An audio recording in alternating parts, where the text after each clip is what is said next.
Panginoon, kami gamit po ang langis po na ito na kung saan ay gagamitin po nito para ang kasangkapan po nito, ang gamit nito, ang sakyan nito, para po lalo na gagamitin po ito, Panginoon, sa panghanap buhay, sa Grab, Panginoon. Kaya po ang patuloy ko pong dalangin, Panginoon, unang-una po sa makina po, Panginoon, na sasakyan po na ito, O Diyos. Dalangin ko po, Panginoon, sa pamamagitan po ng langis na ito, Panginoon, ang pag-iingat mo, ang proteksyon laban sa anumang pong pagkasira, anumang pwede pong gumawa ng masama, ang masama, lalo na po sa mga lagang o ano pa man, Panginoon, na aberya, Panginoon, lalo na po sa bawat bahagi po nito, O Diyos. Lord, hiling ko po ang iyong proteksyon. Balutan mo po ng iyong pong proteksyon, ng pag-iingat, ang bahagi po na ito na sasakyan. Maging po, Panginoon, bawat bahagi mo ng tulong, maging po yung preno po.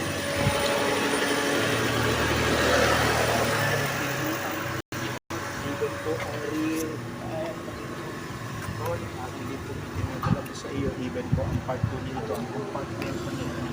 Hallelujah. Ang proteksyon mo po, O Diyos.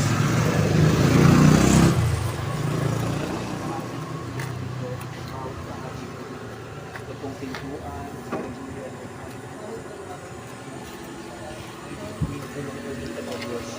Lord, ganun din po, Panginoon, ang driver side. Galing po, Panginoon.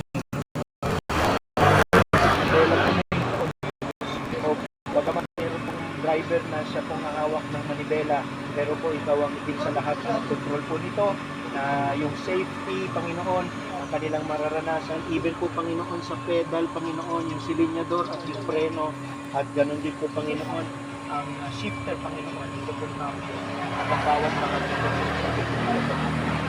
dalangin ay balutan po ito ng yung proteksyon at pag-iingat, saan man po ito tutungo, lalo na po kapag may mga bukid, Panginoon, at hindi po alintana sa aming kaalaman na may mga masasamang loob din po kapag mga ganito pong klase ng business. But Lord, I pray na ikaw ang mag-iingat at magpo-protection sa sasakyan na ito, ilalayo mo saan mo pwedeng mangyari masama at sa pwedeng gumawa ng masama, Panginoon.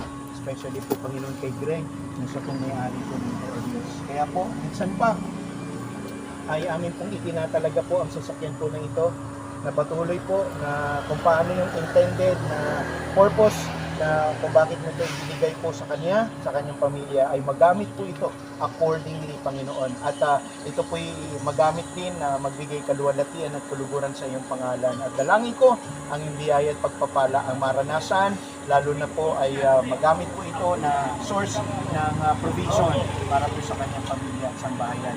Ingatan mo saan man po ito pupunta at poproteksyonan mo saan man po ito maaaring maiwan, lalo na po sa parking. Kaya tinatalaga namin sa iyo ang sasakyan na ito sa ngalan ng Ama, ng Anak at ng Espiritu Santo. Ito ang aming dalangin sa pangalan ni Jesus. Amen. Saan kayo uwi niyan? Ha? Saan kayo uwi niyan? Diyan kila Oo, Ate Susan. Okay. May sasakyan ka na ba na? Pag nagkasapat na edad dito, pwede na matik, madali na.